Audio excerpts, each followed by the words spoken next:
Jean 19. Seigneur, merci pour ton règne parmi nous.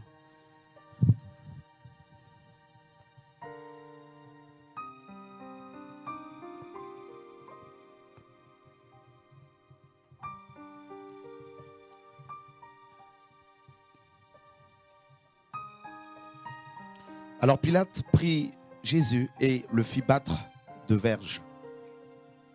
Les soldats dressèrent une couronne d'épines qu'ils posèrent sur sa tête et ils le revêtirent d'un manteau de pourpre.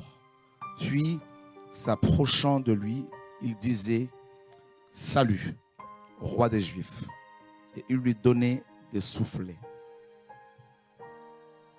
Pilate sortit de nouveau et dit aux Juifs « Voici, je vous l'amène dehors, afin que vous sachiez que je ne trouve en lui aucun crime. »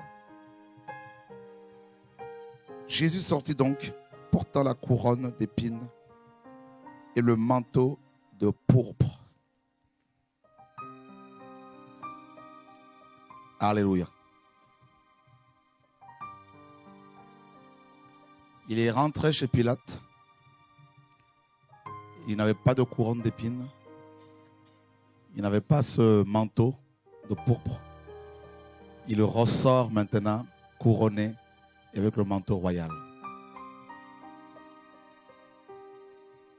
Quand il est venu premièrement sur terre, il n'avait pas de couronne sur sa tête, pas de manteau royal physique.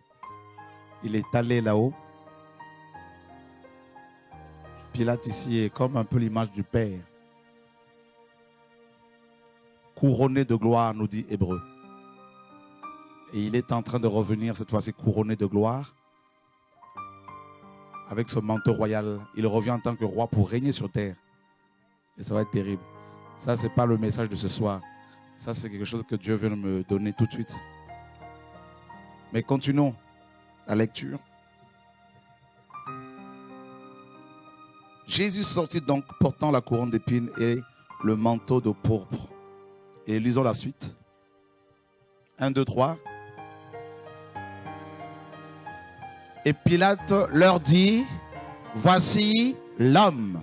Dis à ton voisin, voici l'homme.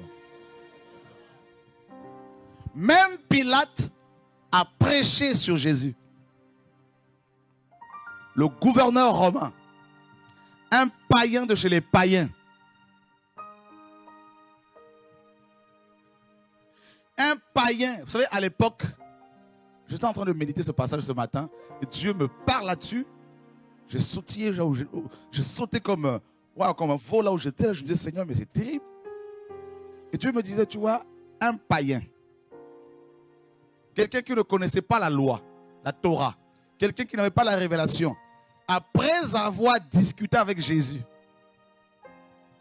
il a eu la révélation qu'il était l'homme dont la terre avait besoin. Dieu cherche toujours des personnes qui vont le présenter. C'est pour cela qu'il envoie des messagers, des messagères. Qui reçoivent d'abord la révélation. Parce qu'on ne peut pas présenter l'homme sans la révélation de l'homme. Sans avoir reçu sa révélation. Pilate a eu un entretien. Dis à ton voisin l'intimité. Vous vous rendez compte, frères et sœurs? Ça, ce n'est pas de la théologie. C'est l'enseignement que je reçois maintenant avec vous. Par le Saint-Esprit. Un païen, un gouverneur envoyé par Rome, envoyé par César pour mater les Hébreux. Il a eu le privilège de dialoguer avec le Dieu de l'univers. Pendant quelques minutes, si vous lisez le verset, le chapitre 18, vous allez voir l'intimité de Pilate avec Jésus. Comment ça s'est passé? Vous voulez qu'on vérifie là-bas là? Vous avez la parole? Jean 18, 28. Ils conduisirent Jésus de chez Caïphe au prétoire. Dis à ton voisin, le prétoire. le prétoire. C'était la résidence officielle du gouverneur, servant de tribunal bien sûr. Donc, la résidence de Pilate. Dis à ton voisin, la résidence de Pilate. Et Dieu veut habiter ta résidence. Voici, je me tiens à la porte et je frappe. Si quelqu'un ouvre la porte, j'entrerai chez lui. Je souperai avec lui et lui avec moi. C'est quel passage ça? Apocalypse chapitre 3, verset. Il veut venir dans ta résidence. Le prétoire. Chacun doit avoir, n'est-ce pas, son prétoire. Et c'est là qu'on amène Jésus. Frère, tout est prévu d'avance. Avant que Pilate ne soit créé, Dieu avait déjà prévu qu'il allait passer par le prétoire de Pilate. Afin qu'ils aient tous les deux un entretien. Et la Bible dit, Pilate, donc c'était le matin, ils n'entrèrent point eux-mêmes dans le prétoire afin de ne pas se souiller et de pouvoir manger la Pâque, c'est-à-dire les chefs religieux, les pharisiens, les sadducéens, donc les sacrificateurs et les deux souverains sacrificateurs, c'est-à-dire Caïphe et Anne. Parce que les Hébreux ne pouvaient pas entrer dans le prétoire, surtout la veille de la Pâque, parce que c'était comme un tribunal romain, n'est-ce pas, dans la Judée, dans la Galilée. Donc ils ne pouvaient pas se permettre d'entrer là-dedans parce que pour eux, c'était se souiller. Et c'est là-dedans, dans le milieu de la souillure, là où il y a la souillure, et c'est là qu'on va conduire Yehoshua. Et la Bible nous apprend qu'ils n'ont pas voulu y entrer. Vous voyez, les religieux ne peuvent pas entrer, se trouver là où il y a la vie. Ils se sauvent à chaque fois. Ils ne supportent pas. Ce qui est magnifique, c'est que Yeshua est tellement saint que quelle que soit la saleté de ton prétoire, si tu l'invites, il peut le nettoyer. Et rendre ta résidence habitable. C'est-à-dire ton cœur, ta vie. C'est pour cela qu'on ne peut pas l'enfermer dans un bâtiment, ni dans une maison, ni dans un système. Même les cieux ne peuvent pas le contenir. Alors quel bâtiment pourra-t-il contenir sa grandeur? Pilate sortit donc pour aller vers eux. Et il dit, quelle accusation portez-vous contre cet homme? Ils lui répondirent, si ce n'était pas un malfaiteur, nous ne te l'aurions pas livré.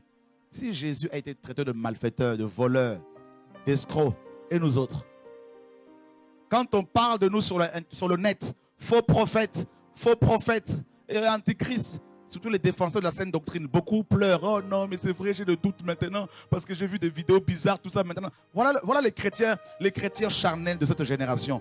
Ils n'ont aucune intimité avec le Seigneur, ils ne connaissent pas la parole de Dieu. Ils pensent qu'on va les caresser dans le sens du poil. Alors que le Maître a bien dit que vous serez haïs de tout le monde à cause de mon nom. Par tout le monde. Alléluia. Et la Bible dit, ce sont les religieux qui l'accusaient. Hein? Ils vont l'accuser auprès d'un païen.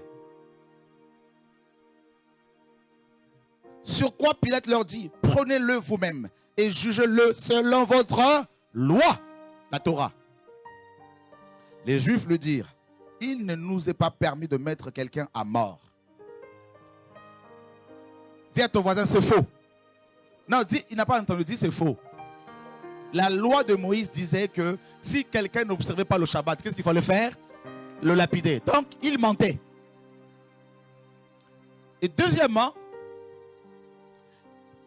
en fait, en même temps, donc, ils avaient raison et en même temps, ils n'avaient pas raison. Ils n'avaient pas raison parce que la loi de Moïse disait que les personnes qui n'observaient pas le Shabbat devaient être lapidées. Les personnes qui commettaient l'infamie, notamment l'homosexualité, devaient être lapidées. D'accord? Ils avaient raison que la loi n'autorisait pas Pilate et ne les autorisait pas à les tuer, à le lapider, à tuer Jésus. Pourquoi? Parce que la loi de Moïse disait que quelqu'un qui était, n'est-ce pas, juste, intègre, ne pouvait pas être mis à mort. Donc, ils ont conclu, ils ont réalisé que Jésus était irréprochable. C'est pour cela qu'ils ont dit que notre loi ne nous permet pas de condamner, de tuer. Donc, c'est toi, le païen, qui n'est pas soumis à la loi de Moïse, qui doit exécuter ce sale travail à notre place. Alors,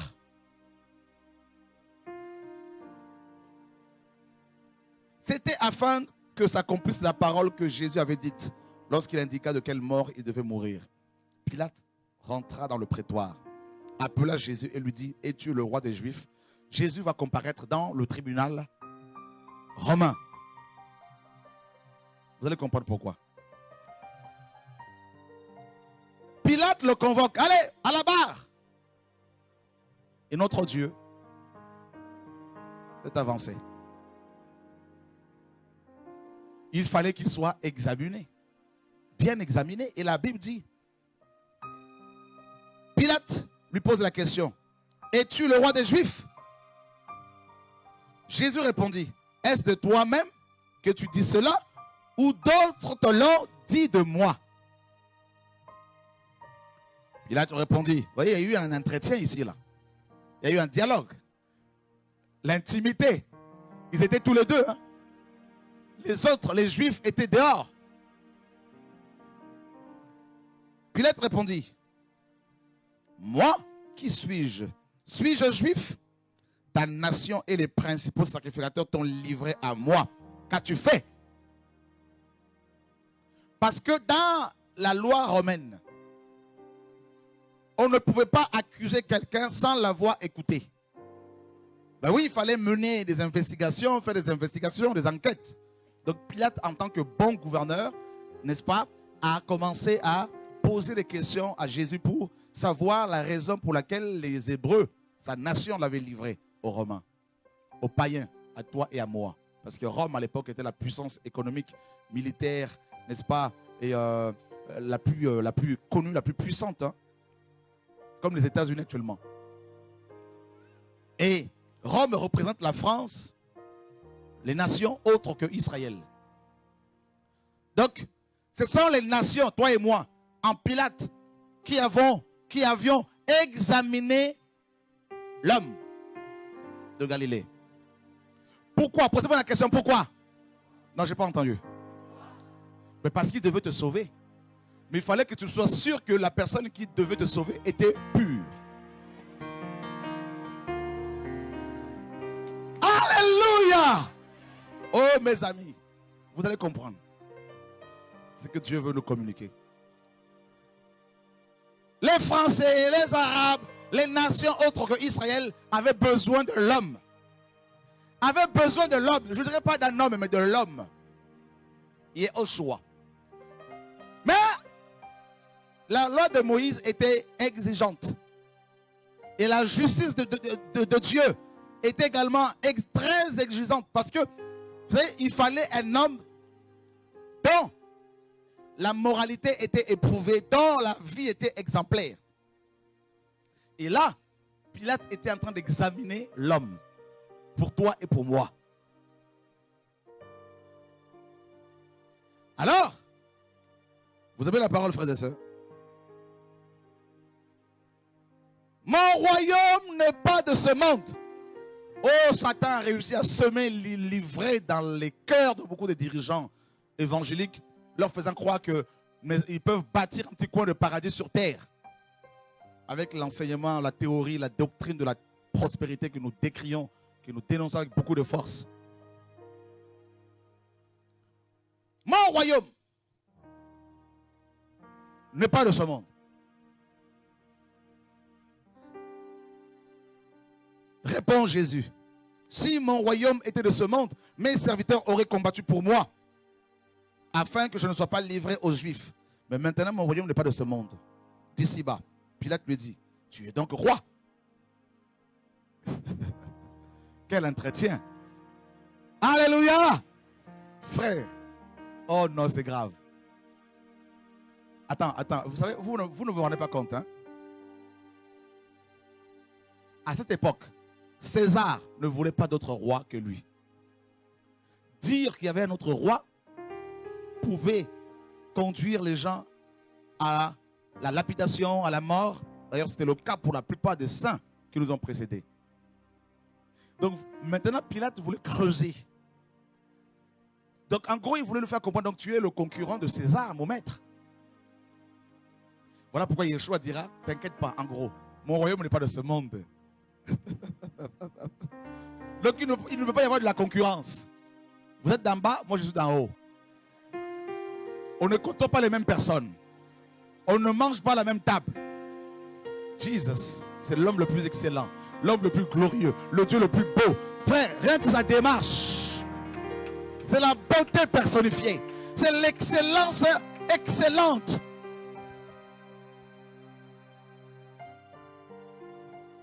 Vous avez vu comment il bloquait Pilate ici? Attends. On a dit qu'il n'avait même pas étudié Yeshua homme. Il n'avait même pas fini sa formation en tant que charpentier. Il est en train de discuter avec un monsieur qui avait bac plus que je sais pas 40, je ne sais pas quoi, gouverneur. Grand, respecté par tous. Alors Pilate était intéressé. Donc son royaume n'est pas de ce monde, donc c'est qu'il y a un autre royaume. Alors il lui dit, tu es donc roi? Jésus répond, tu le dis, je suis. Dis à ton voisin, Jésus a dit qu'il est roi.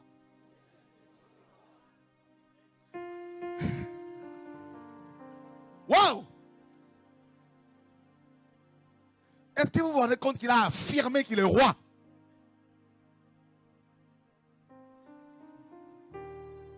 Vous ne vous rendez pas compte de cette parole peut-être, hein? Ça veut dire qu'il y règne. Et s'il y règne, personne d'autre ne peut régner sur moi. Ni les démons, ni Satan, ni les sorciers, ni la maladie, frère, ni la condamnation, frères et sœurs, ni les politiciens. Personne d'autre ne peut régner sur moi, frères et sœurs. Ce chant là, le roi dans sa gloire, alléluia. Frère, écoutez l'entretien ici, là, c'est magnifique. Hein? C'est comme si nous assistons à cet entretien-là. Maintenant, il dit, si mon royaume était de ce monde, mes serviteurs auraient combattu pour moi afin que je ne sois pas livré aux Juifs. Mais maintenant, mon royaume n'est point d'ici bas. Pilate lui dit, tu es donc roi? Jésus répondit, tu le dis, je suis roi. Je suis né et je suis venu dans le monde pour rendre témoignage à la vérité. Quiconque est de la vérité écoute. Ça, c'est terrible, frères et sœurs. Celui ou celle qui est de la vérité reconnaît le son du chauffard. Reconnaît le son du chauffard qui retentit en ce moment, frères et sœurs, avec des ministères comme Paul Washer, comme Aurore, comme tant d'autres dans les nations. Et les enfants de Dieu, mes amis, les enfants du roi, les enfants du royaume céleste, écoutent la voix et suivent le maître, frères et sœurs. Ces enfants de Dieu qui sont chez les protestants, qui sont chez les baptistes, les pentecôtistes, frères et sœurs, quand ils vont reconnaître la voix, entendre la voix du maître, frère, il dit, Yeshua a dit, mes brebis entendent ma voix et elles me suivent. Elles ne suivront point un mercenaire. Frère, c'est fini. Tu es de quelle église? Mes frères, il n'y a qu'une seule église. Tu es baptiste? Non, je suis pas baptiste. Oui, je suis baptiste parce que je crois au baptême d'eau par immersion. Est-ce que tu es pentecôtiste? Oui, je suis pentecôtiste parce que je crois à l'Esprit de Dieu. Oui, je suis catholique parce que je crois que l'Église est universelle. Mais je ne suis pas baptiste selon la dénomination des hommes, ni catholique selon le pape. Non, le Vatican, tout ça, frère, il n'est pas dedans. Le Seigneur n'est pas dedans. Ni à Lourdes, ils sont lourds. Vous savez toutes ces choses-là. Là. Alléluia! Frère, écoutons l'entretien. Ça vous intéresse? Pilate était maintenant intéressé. Parce qu'il apprend que Jésus était venu pour rendre témoignage à la vérité. Alors il lui pose la question, qu'est-ce que la... Frère, nos rois, nos présidents se posent la même question. On dit que Jésus est la vérité, mais qu'est-ce que la vérité?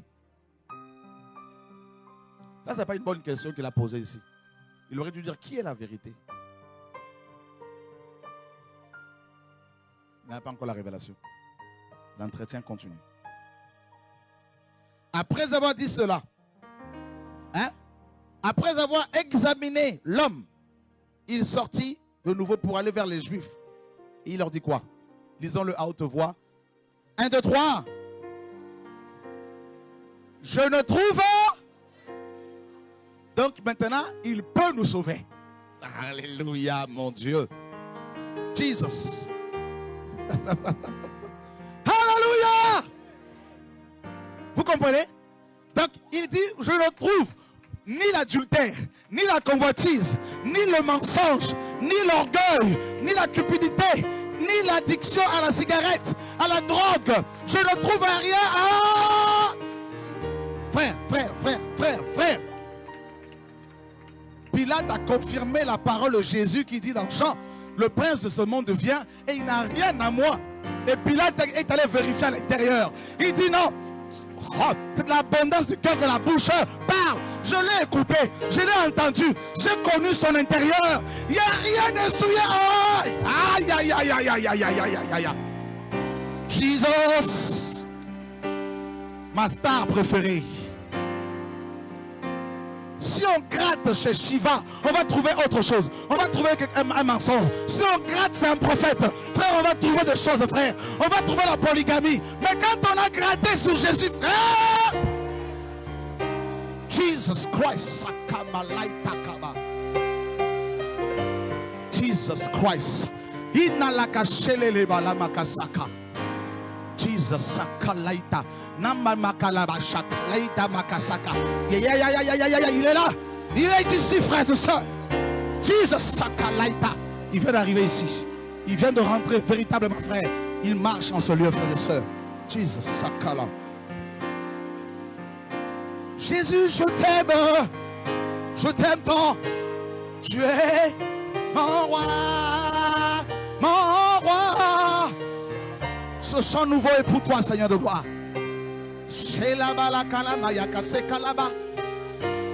Jesus Christ. Je préfère croire en quelqu'un dont le cœur est pur, qui est sans crime. Oh mon Dieu. Jesus Christ. Jesus Christ. Jesus. Écoutez la parole. Il y a eu deux législations. Yeshua, en tant que l'homme, envoyé par le Père pour sauver les hommes, a été exposé, confronté à deux législations. La législation romaine, qui représente les lois des nations, et la législation romaine, qui représente la Torah.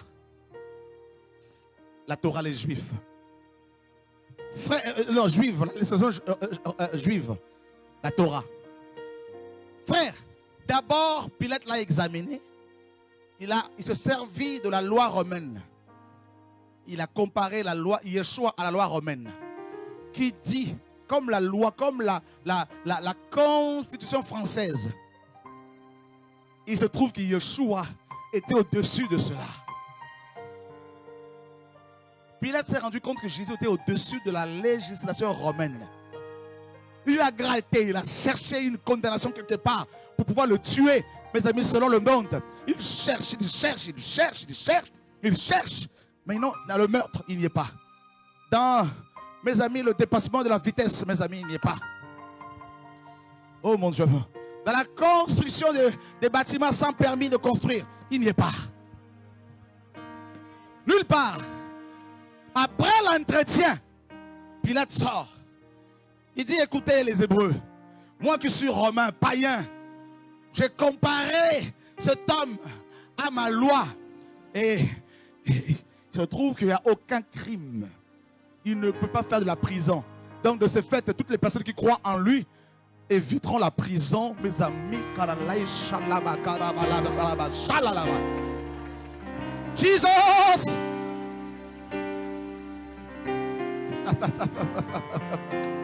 Jesus. Je vais te dire une chose de la part du Seigneur encore. Les rouleaux tombent ce soir, frère. Vous allez comprendre pourquoi. Vous comprenez pourquoi dans Romains chapitre 8, il est dit que maintenant donc il n'y a plus de condamnation.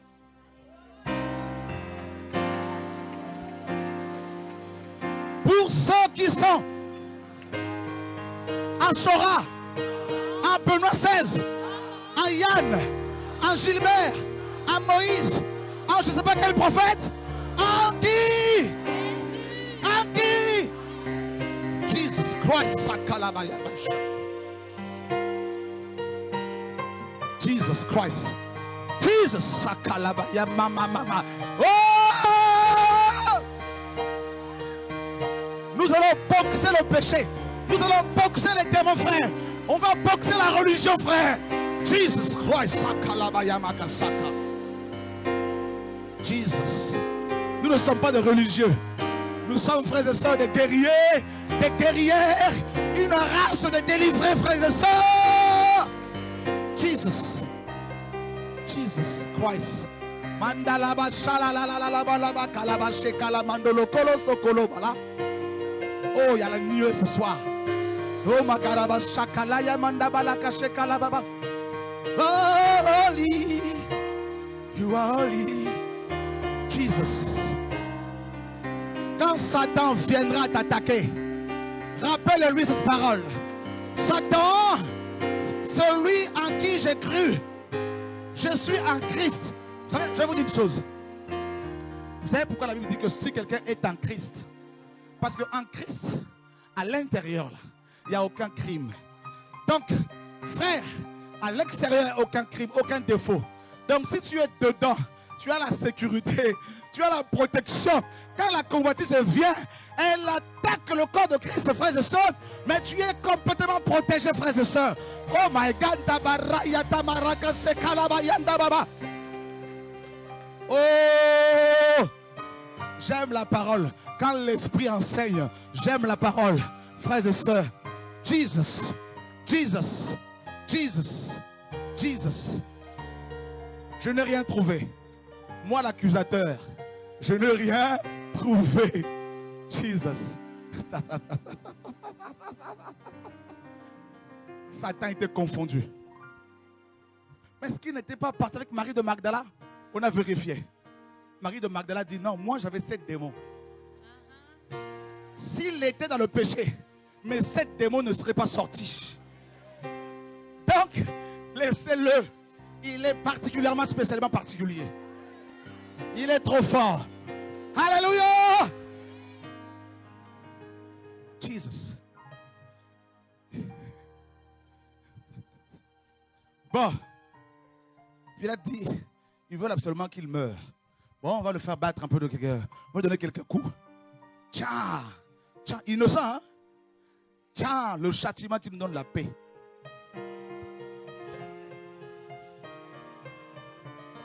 Tiens, tiens, il saignait. Il saignait de partout, frère. Il saignait de partout, frères et sœurs. Pilate le sort.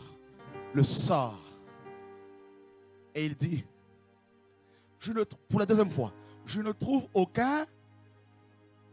Je vais vous dire une chose. La nuit, pendant que la femme de Pilate dormait, Dieu l'a visitée.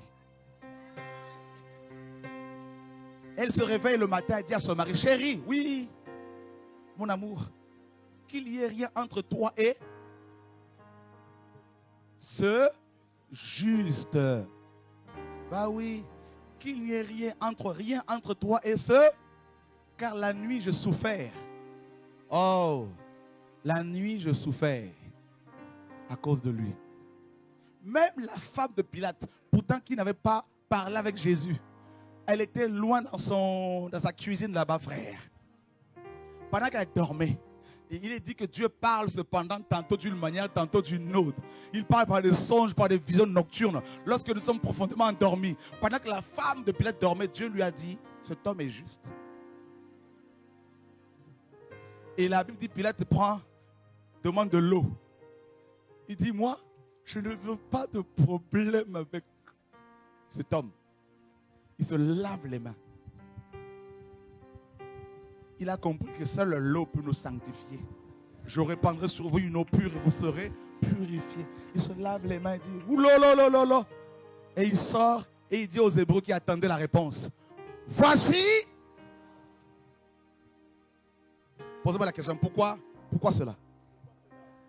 Eh bien, tout simplement parce que quand Abraham allait sacrifier son fils, ils arrivent au pied de la montagne. Isaac, qui portait la croix, qui avait le feu, le jugement. Il manquait maintenant le sacrifice. Il pose la question à son père, Père, voici le bois et le feu. Où est l'agneau? Frère, Dieu se sert d'un païen pour répondre à Isaac, qui se sentait condamné à cause de ses péchés, frères et sœurs. Un païen, Pilate, répond aux Hébreux pour leur dire, voilà votre réponse. Voici l'homme.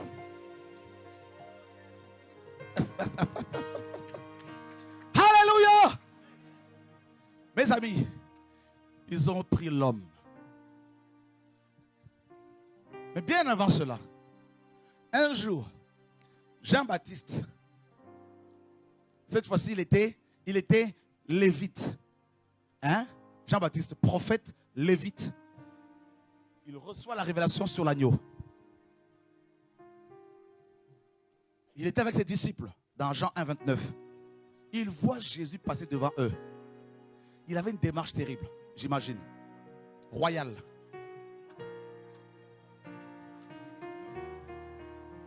Et pendant qu'il marchait, il y avait des femmes qui perdaient leur sang, comme la femme qui perdait son sang depuis 12 ans, qui attrape le pan de sa robe, guérie.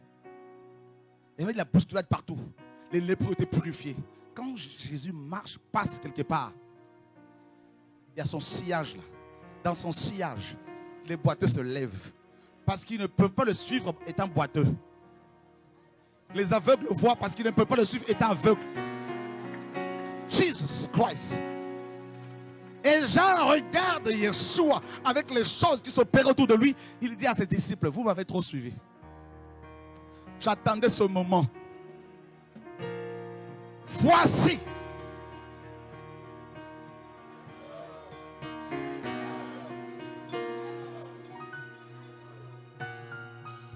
Pilate a présenté l'homme. Jean-Baptiste a présenté l'agneau. Quel est le rapport entre l'homme et l'agneau? Dans Exode 12, les hommes devaient manger l'agneau pour être épargnés de la mort. Frère, la génération, l'humanité était perdue. L'humanité était condamnée. Frères et sœurs, il fallait maintenant un homme qui remplit les deux fonctions. L'homme et l'agneau. Yeshua. Dieu s'est incarné. Le mystère de la piété est grand. Dieu a été, il s'est manifesté en chair. C'est un mystère, ça choque. Comment le Dieu dont les cieux des cieux ne peuvent contenir la grandeur peut-il se confiner dans le ventre d'une femme pendant 9 mois et paraître comme un vrai homme? Je veux que tu saches, voici l'homme. Je veux que tu saches, voici l'homme. Je veux que tu saches une chose. Pourquoi l'homme? Yeshua n'a pas vaincu Satan en tant que Dieu. Sinon, ce serait injuste.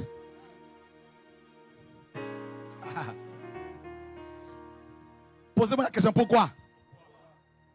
S'il avait vaincu en tant que Dieu et qu'il nous aurait dit, allez combattre Satan, on lui aurait dit, non mais toi tu l'as vaincu en tant que Dieu.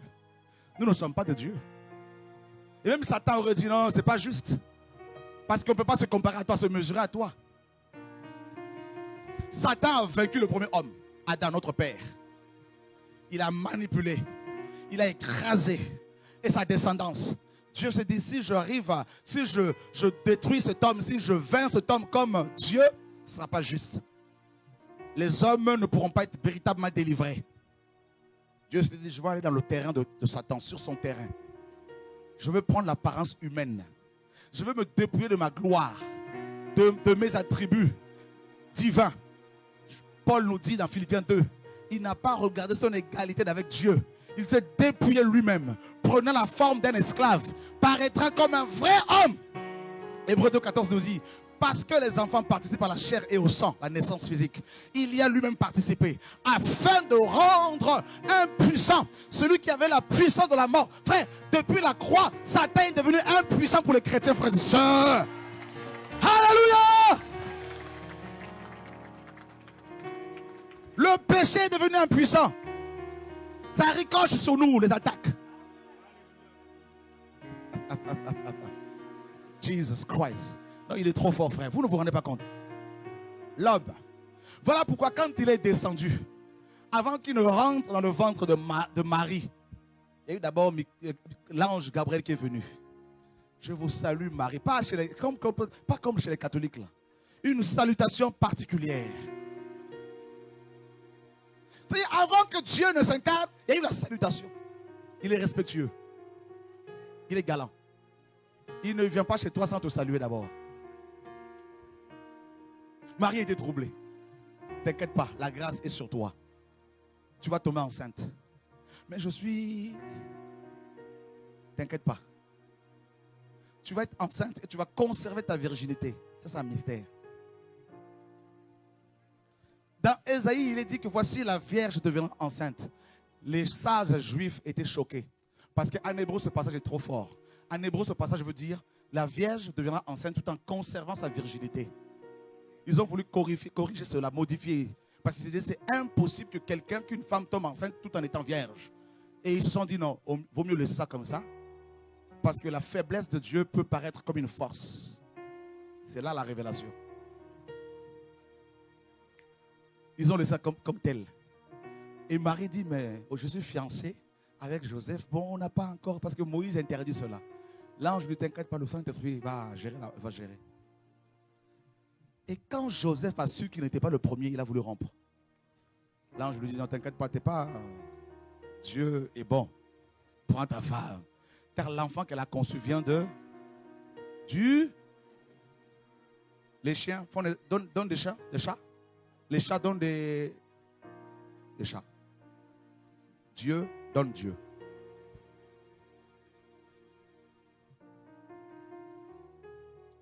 Frère, il y en a qui disent, mais oui, mais si vous dites que Jésus est Dieu, eh bien dans ce cas-là, parce qu'il n'a pas de père biologique, mais dans ce cas-là, Adam aussi est plus que lui. Est plus Dieu que lui parce qu'il n'a ni père ni mère. Oh frère, écoutez, lisez la Bible mes amis, vous les religieux. Il est écrit clairement que Adam est sorti de la terre, de l'argile. Mais Jésus, c'est pas pareil. Il s'est incarné, il est rentré dans le ventre.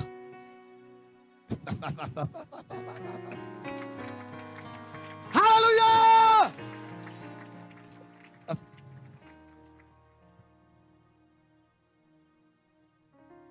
Il s'appelle Jésus.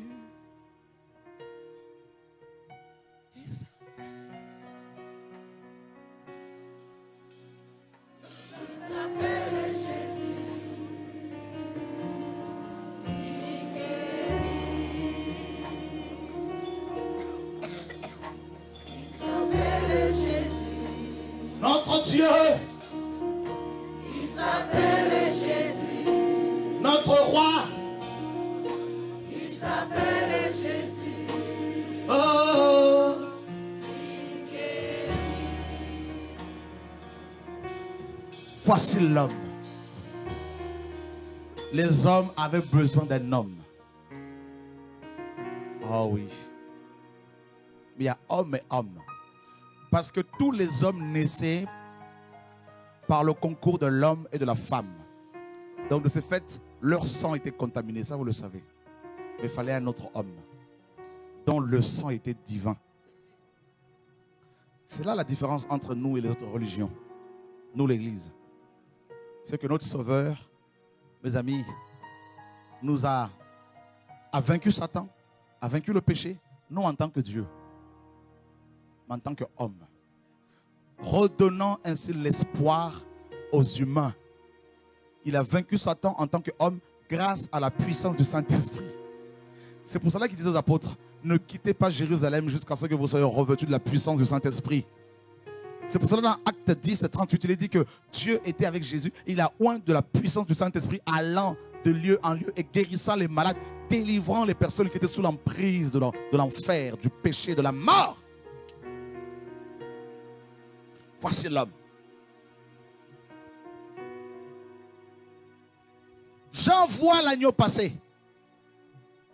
Il dit, voici l'agneau. Allons voir Lévitique 22. Est-ce que vous aimez la parole? Oh oui. Satan n'aime pas cette parole-là. Il en a peur. Les démons, les sorciers en ont peur. Le péché, n'en parlons pas.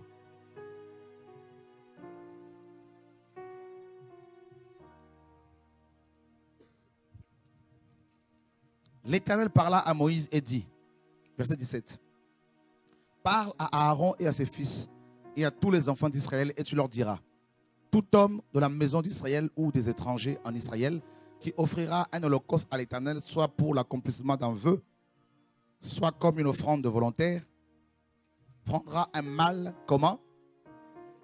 Parmi les bœufs, les agneaux ou les chevreaux, afin que sa victime soit agréée. Un mâle sans défaut. Voilà pourquoi Jésus-Christ était homme, un mâle. Et Pilate l'a examiné et il n'a trouvé aucun défaut. Et quels étaient ces défauts-là? Selon la loi de Moïse, allons le vérifier.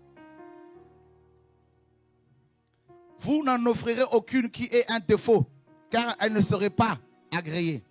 Si un homme offre à l'Éternel du gros ou du menu bétail en sacrifice d'action de grâce, soit pour l'accomplissement d'un vœu, soit comme une offrande volontaire, la victime sera sans défaut, afin qu'elle soit agréée. Il n'y aura en elle aucun défaut. Vous vous rendez compte, à chaque fois Dieu répète. Hein? On peut se dire, mais attends, mais il se répète là. Mais c'est parce que Dieu insiste sur, n'est-ce pas, l'importance de la pureté de l'offrande qui lui est offerte. C'est important. C'est pour cela qu'en tant que chrétiens, nous ne devons pas nous arrêter sur les hommes. Nous devons voir le Dieu saint. Je ne dirais pas le Dieu 3 fois saint comme on nous l'a fait croire. Il n'est pas 3 fois saint. Comment pouvez-vous aller limiter le Dieu infini? Il est saint tout simplement.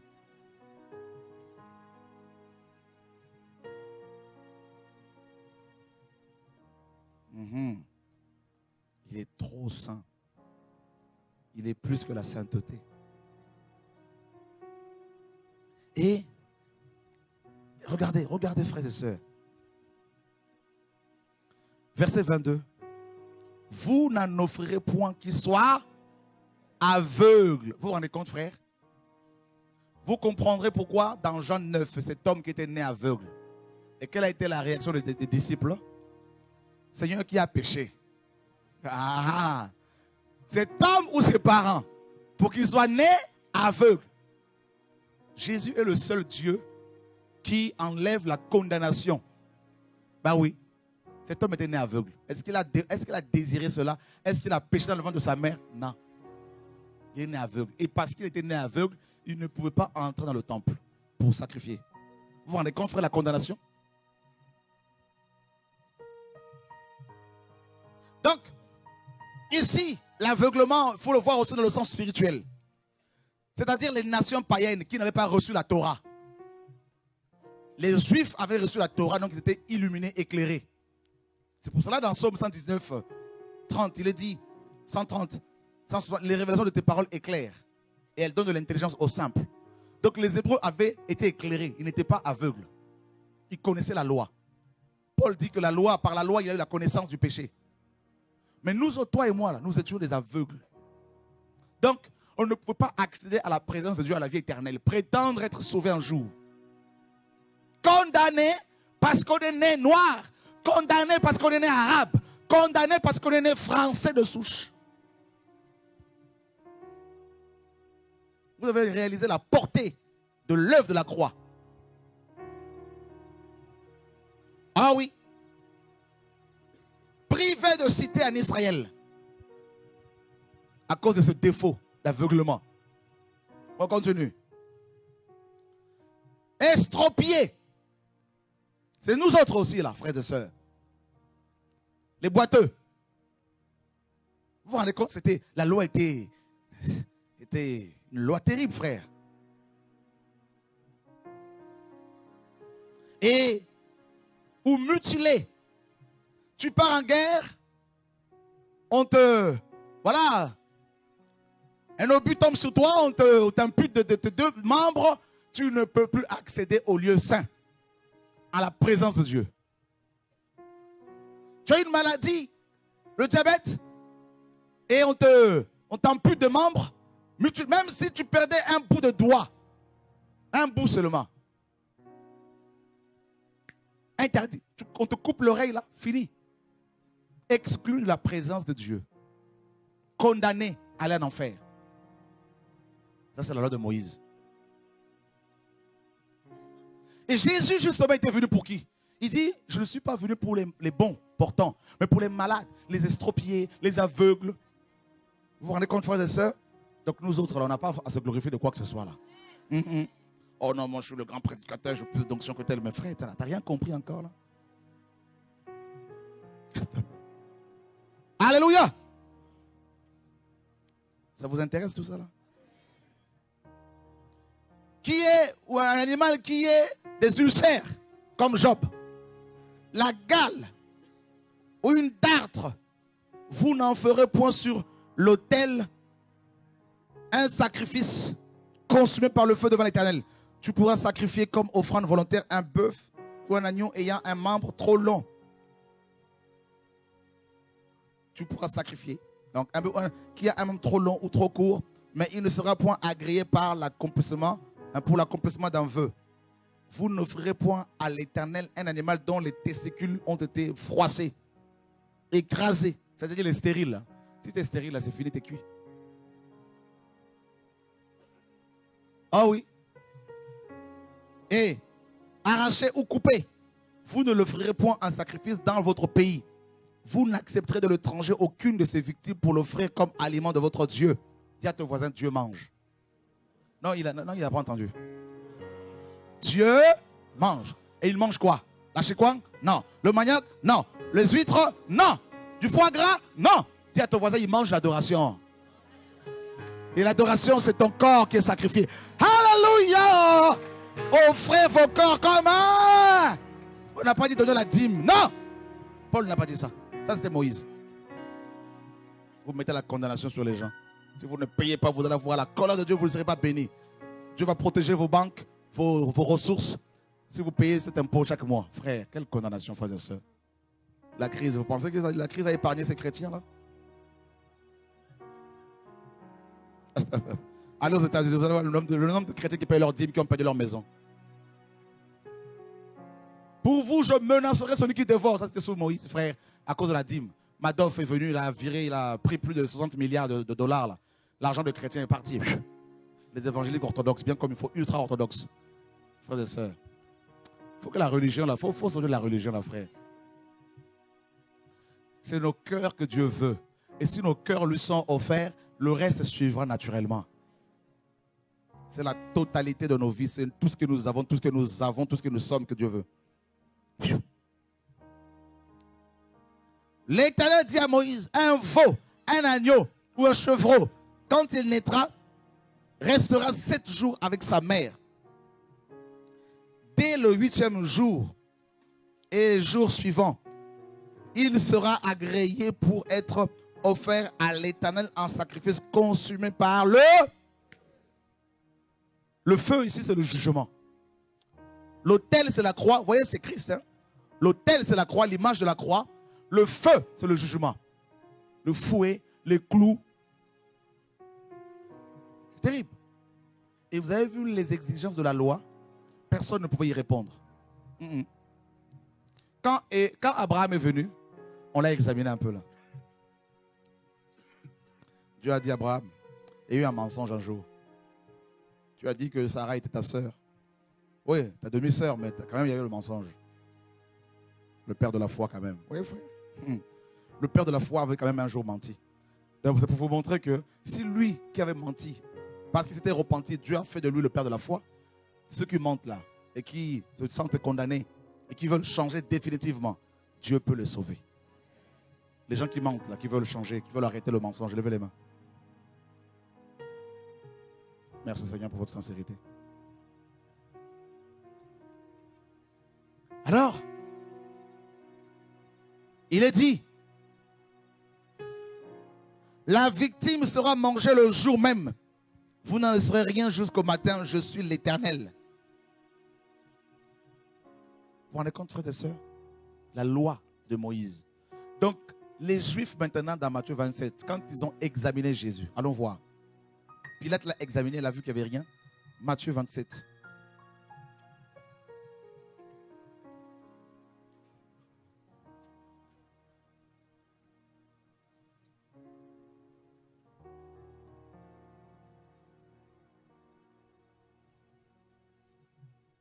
Matthieu 26, pardon.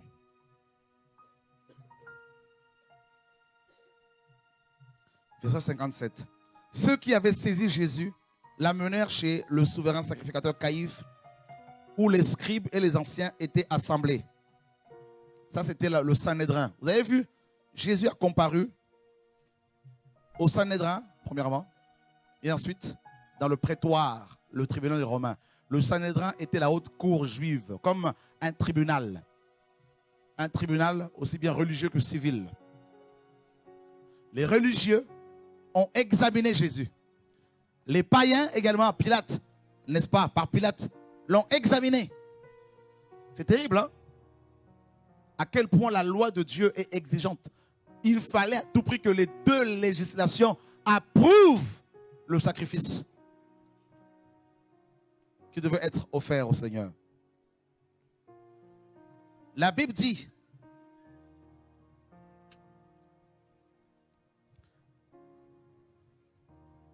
Pierre le suivit de loin jusqu'à la cour du souverain sacrificateur. Il y entra et s'assit avec les serviteurs pour voir comment cela finirait. Les principaux sacrificateurs et tout le Sanhédrin ont cherché quelques faux témoignages contre Jésus suffisants pour le faire mourir. Mais ils n'en trouvèrent point. Dis à ton voisin, ils n'en trouvèrent point. Donc, les religieux non plus ne peuvent pas te détruire. Les hommes du monde ne peuvent pas te détruire, les païens. Donc ça c'est Pilate, représenté par Pilate. Les religieux non plus ne peuvent pas t'atteindre, toi enfant de Dieu, tant que tu le craindras. Ils cherchent, et c'est comme ça que Satan procède. Hein. Quand il vient nous attaquer, il vient avec ton passé. Seigneur, oui Satan, je suis devant la maison de Jacqueline. Oui, je sais. Bon, voilà la liste que Jacqueline, la liste de la vie de Jacqueline depuis sa naissance le 25 mai 80. Jacqueline a avorté. Jacqueline a fait ci. Jacqueline a fait ça. Jacqueline a fait ci. Il a désobéi à ta parole. Satan accuse, il accuse, il accuse, il accuse, il accuse. Comme Christ ici. Et effectivement, il a raison. Tel jour, il a tué. À telle heure, il a menti. Dieu dit, oui, tu as raison. Tu as bien vu. Il se frotte les mains maintenant, le diable. Il dit, ça y est, j'ai l'approbation maintenant pour en finir avec Jacqueline. Dieu dit, mais il y a quelque chose que tu as oublié, que tu as omis volontairement plutôt. Quelque chose que tu as omis volontairement et je veux te la révéler. Quoi, Seigneur? Parce que quand il parle comme ça au Seigneur, il est loin. Hein? Il est à genoux. Tête baissée. Ah, vous ne savez pas hein, qui est notre Dieu. On ne peut pas lui parler comme ça étant debout, hein, frère. Les démons, quand ils nous accusent, ils sont oh, mes amis. Ah non. Yeshua. Vous ne vous rendez pas compte, chrétien. Le Père dit, je sais. Tout ça, c'est écrit. J'ai également toutes les archives sont ici au ciel. De chaque créature. De sa naissance à sa mort. Mais est-ce que tu as omis ce que mon fils a été examiné par deux législations. Jacqueline, en 2012, hein, le 27 décembre 2012, Jacqueline a entendu ma parole. Ça, c'est le 28 que Satan a accusé comme ça. C'est demain. Le 27, Jacqueline a entendu ma parole. Et elle a ouvert son cœur, elle a confessé tout son péché. Et mon sang a tout effacé. Jesus. Son nom est écrit dans le livre de vie.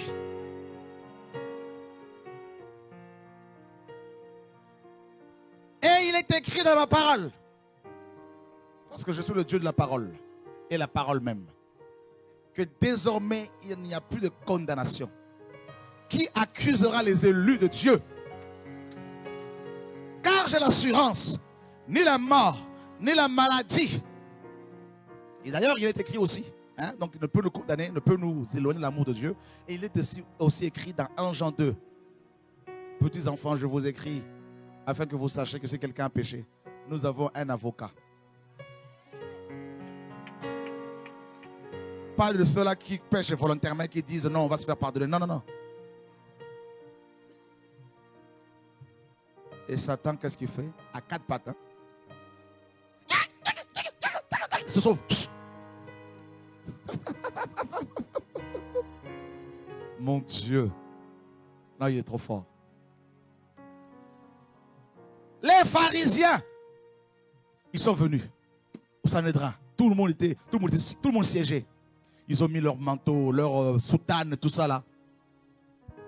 Ils sont venus. Le procès de Jésus-Christ de Nazareth chez les pharisiens. Moïse a dit, Moïse a dit, Moïse a dit, Moïse a dit, Moïse a dit. Bon, comparons maintenant la vie de cet homme avec la loi.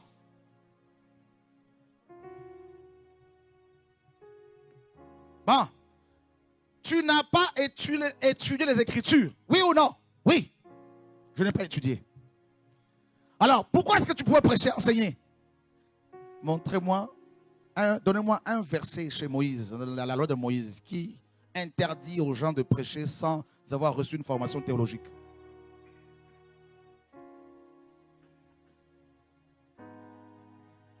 Ceux qui ont des lunettes là, ils sont allés chercher des loupes. Rien. Aucun verset. Bon.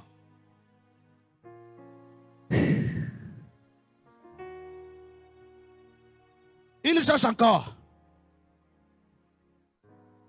Frères, ils ont cherché. Ils ont cherché. Ils ont cherché. Et la Bible dit, ils n'ont rien trouvé. Ils vont trouver maintenant des gens qui pour donner des produits de faux témoignages. Si, ils ont trouvé quelque chose. Quelqu'un est venu. Moi, j'ai un témoignage contre ce monsieur. Alors donne-le. Il a dit, je l'ai entendu de sa propre bouche.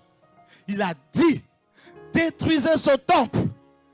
Et en 3 jours, moi je le rebâtis. Bon. Alors que nous avons mis 46 ans pour le construire. Bon, ok. Alors donnez-moi un verset où c'est écrit que le sacrifice que je devais faire, parce que le temple c'était sa vie, que ce sacrifice ne devait pas se faire. Il les a amenés dans les Écritures. Il est écrit que l'agneau allait venir. La Pâque que vous mangez là, eh bien c'est moi. Ils l'ont examiné, ils n'ont trouvé aucun défaut. Ils ont dit, il mérite la mort. Et vous savez la raison c'était quoi? Parce qu'il a dit qu'il est fils de Dieu. Le souverain sacrificateur Caïphe n'en pouvait plus. Il dit à Jésus devant tout le monde. Il était assis sur son trône avec sa soutane. Il dit, bon, si tu es fils de Dieu, dis-le nous franchement. Jésus a saisi l'occasion. Ben oui. Il dit, désormais, vous allez voir le Fils de l'homme descendant du ciel, marchant sur un nuée. Oh, blasphème, blasphème, blasphème. Parce qu'ils ont compris que Jésus se réclamait, n'est-ce pas, carrément, il proclamait sa divinité.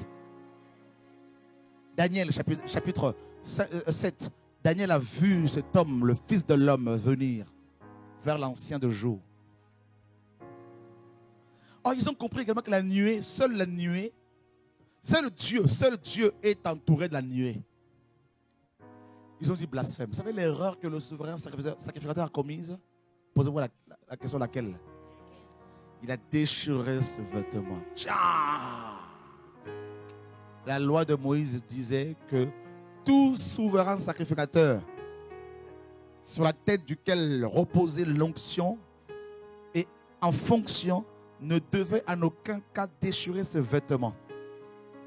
Et sans se rendre compte, l'onction de Jésus est telle que Parce qu'il a reçu l'esprit sans mesure. Seul Dieu a l'esprit sans mesure. Frère, par cet acte, le souverain sacrificateur a cédé sa place au souverain sacrificateur selon l'ordre de Melchisédek. Jesus! Mon Dieu est trop fort. Yehoshua. Vous avez la parole?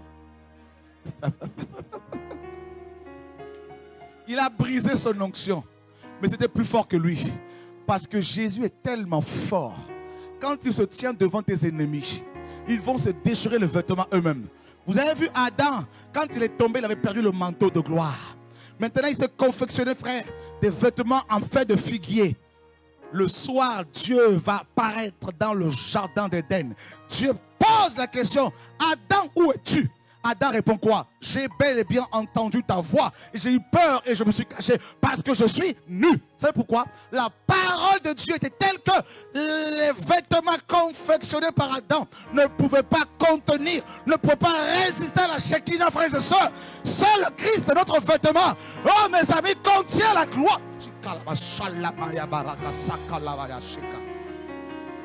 Jesus Christ, c'est la justice de Dieu.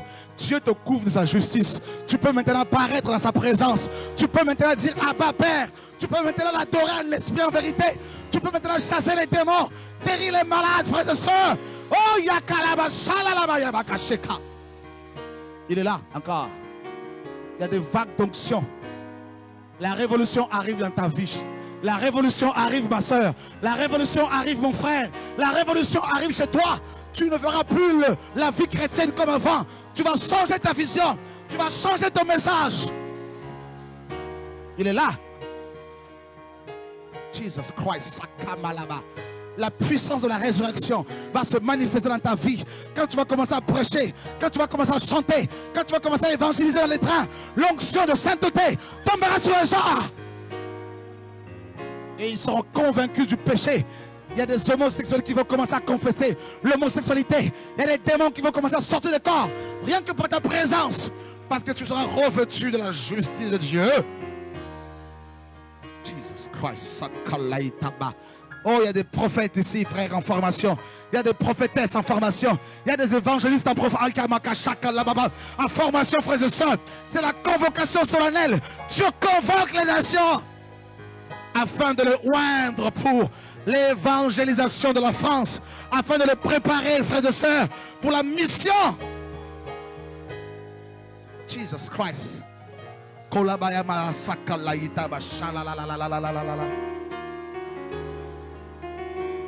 Des anges vont de plus en plus vous apparaître dans vos maisons pour vous donner des rouleaux, des messages, pour aller les diffuser partout. Il y en a qui seront transportés en esprit chez eux, de chez eux jusqu'aux églises locales pour aller voir ce qui se passe dans les ténèbres. Comme Ézéchiel a été transporté dans le temple. Il a vu, mes amis, le temple souillé. Dieu vous transportera en esprit. Vous montrera, frères et sœurs, les églises lucifériennes, les églises babyloniennes, ces pasteurs idolâtres, ces pasteurs francs-maçons, rosicruciens. Dieu vous enverra leur délivrer des messages prophétiques. Et vous parlerez de sa part en tant que son de la trompette, frères et sœurs. Et gare aux satanistes, gare aux sorciers. Dieu va commencer à juger. Dieu va commencer à juger les actions secrètes des hommes. Vous connaîtrez Christ autrement. Vous le découvrirez autrement. Non plus comme on vous l'a prêché, mais comme l'Esprit va vous le révéler. La révélation de sa parole est claire et donne de l'intelligence au simple. Jesus Christ.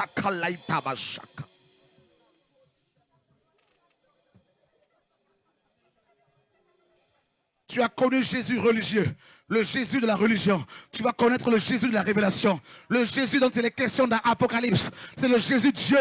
Le Jésus, mes amis, dans les évangiles, c'est le Jésus homme. Jésus Dieu. Frère, c'est révélé, il s'est révélé à Jean.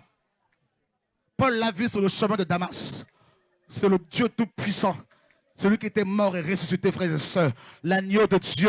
Et quand Jean arrive au ciel, il a vu l'agneau de Dieu comme immolé, qui était assis au centre du trône. Frères et sœurs, il est venu prendre le livre scellé de 7 sceaux. Le livre qui était scellé, il a pris ce livre, il a brisé le sceau. Ton livre qui est scellé va être brisé. Les sceaux seront brisés. Et tu vas rentrer dans ta révélation. Tu vas rentrer dans l'intimité avec Yeshua. Tu vas manger l'agneau. Tu vas manger sa chair. Tu vas boire son sang. Comme Jean 6 le dit, pour avoir la vie. Et si tu as reçu la vie éternelle, personne ne peut te l'ôter. Personne ne peut te l'arracher. Personne ne peut l'arracher de ta vie au nom de Yeshua.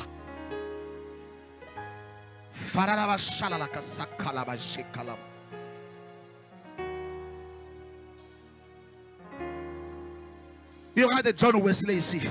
Il y aura des Charles Finet ici. Il y aura des guerriers et des guerrières. Il y aura des hommes et des femmes qui vont se lever avec des flambeaux. Oh mes amis, avec des chauffards, avec des trompettes. Ils vont haïr le péché. Ils vont haïr le péché parce qu'ils se souviendront du sacrifice de l'agneau de Dieu. Comment son sang a coulé, comment il a souffert. Ils vont porter leur croix chaque jour. Ils vont marcher à contre-vent, contre-courant. Ils ne sont pas religieux. Ils aiment Jésus. Ils sont passionnés de Jésus. Ils sont passionnés de la parole de Dieu. Passionnés de l'évangile pur.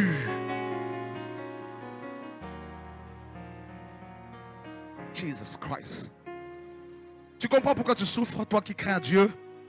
Dieu permet ta souffrance en ce moment parce qu'il est en train de te purifier. Il est en train de te justifier.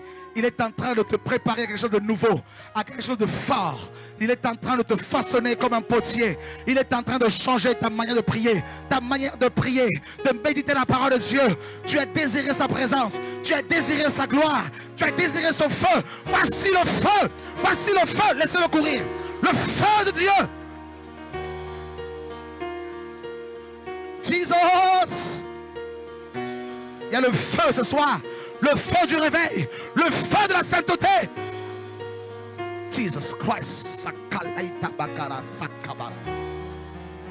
Oh!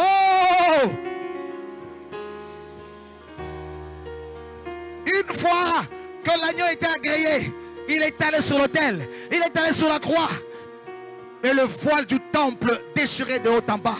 Et il va dire une parole puissante. Père, pardonne-leur. Tu as été pardonné à la croix. Tu n'as pas été condamné à la croix. Tu as été pardonné, libéré. Et la dernière parole, Père, tout est accompli. Mon Dieu, ma karabashala, moi et ma maison, nous servirons désormais l'Éternel des armées. Jesus Christ, sakalabashakalabala. Fini le péché, fini la convoitise, fini le racisme, fini le mensonge, fini l'hypocrisie, fini, frère, la peur. Jesus Christ. Oh! Le sacrifice parfait, la croix. Tel est le message qu'il faut prêcher, frère. L'évangile que Paul a prêché, l'évangile que Jacques a prêché, l'évangile pur, la mort et la résurrection, frères et sœurs. Il est mort pour nous libérer du péché, des démons, du monde, de la religion. Il est ressuscité pour nous, notre justification. Justifié. Oh, ceux qu'il a connus d'avance, il les a prédestinés. Ceux qu'il a prédestinés, frères, il les a appelés. Et ceux qu'il a appelés, frères et sœurs, il les a justifiés. Et ceux qu'il a justifiés, il les a glorifiés. Frères et sœurs, Dieu va te glorifier. Dieu va t'élever de plus en plus, toi qui le crains. Malgré tes épreuves, malgré tes combats, Dieu est ton Père. Il est ton Dieu. Jesus. Plus aucune maladie ne peut te condamner. Tu n'as plus besoin d'aller t'agenouiller devant les pasteurs. Frères et sœurs, Yeshua, tu as compris qu'il est ton pasteur, frères et sœurs. Oh, tu ne viens pas ici parce que tu veux être idolâtre, mais tu viens parce que tu reçois d'abord la parole pour aller la diffuser partout, frères et sœurs. Sans pour autant dire aux gens, venez là où je prie. Non, non, non, non, c'est pas ça l'objectif. On reçoit la parole pour aller libérer les âmes. Pour aller libérer les âmes. Et on va leur présenter le royaume de Dieu. On va leur présenter la personne qui sauve. On va leur présenter Yeshua, le Dieu véritable. Il est assis sur son trône très élevé. Il est assis. Il est assis. Jesus. Jesus. Jesus. Jesus. Il est vivant, oui. Il est vivant.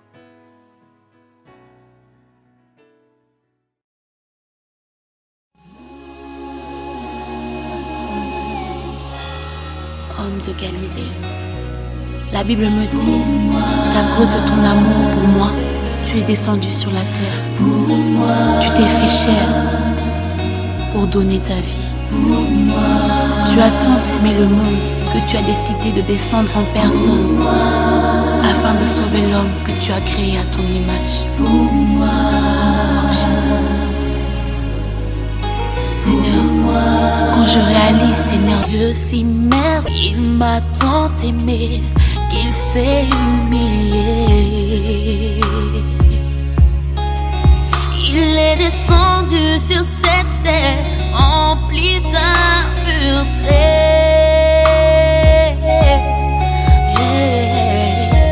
Son sang a coulé pour moi. Son sang a coulé pour moi. Son sang a coulé pour moi. Oh, il a coulé pour moi. Il a donné sa vie pour moi. Il a donné sa vie pour moi. Il a donné sa vie pour moi. Oh, donné sa vie pour moi. Il s'est sacrifié pour moi. Il s'est sacrifié pour moi. Il s'est sacrifié pour moi. Oh, sacrifié pour moi. Il n'avait pas d'éclat ni beauté pour attirer les regards. Il était incompris, délaissé des hommes. Homme de douleur, habitué à souffrir. Oh, il est resté fidèle jusqu'à la mort de la croix. On l'a condamné, innocent il était. Il s'est chargé des péchés de l'humanité tout entière.